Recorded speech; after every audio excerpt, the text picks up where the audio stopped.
Hello বন্ধুরা, আজকে আমি মুরগির গোশ আর টক দই দিয়ে রান্না হবে।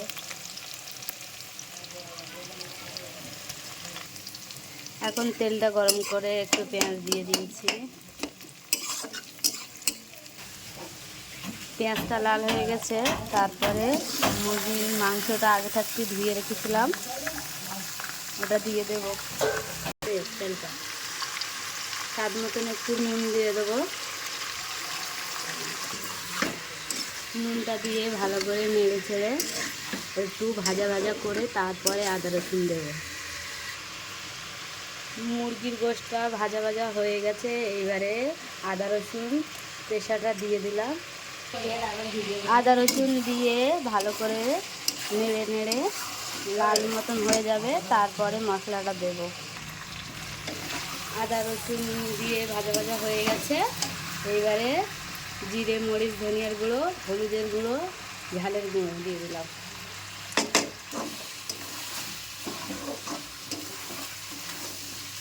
তারপরে মিট মশলা দিয়ে দিলাম।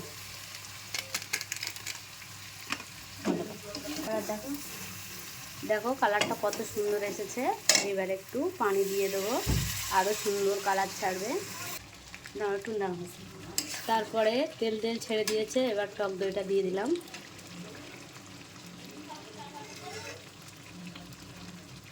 এটা 20 টাকার প্যাকেট, পুরোটাই দিয়ে দিয়েছি।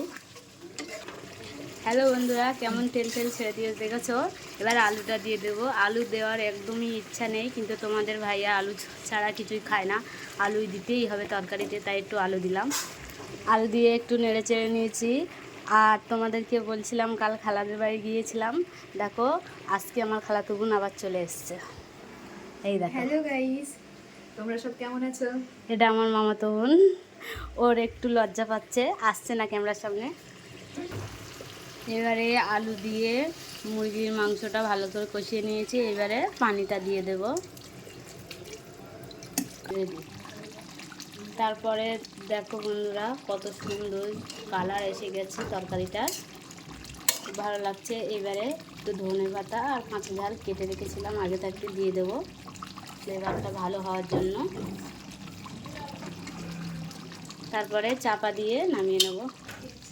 ঠিক ঝোলটা মরে এরকম একটু একটু থাকবে, মাখা মাখা হবে, নামিয়ে নেব। এবার এই দেখো বন্ধুরা, তরকারিটা নামানোর পরে ঠিক এত সুন্দর একটা কালার এসেছে, তেল বার হয়ে গেছে, খুব ভালো লাগছে। কেমন হয়েছে সবাই একটু জানাবে, ভালো হলে একটু লাইক, কমেন্ট, শেয়ার করবে। তুমি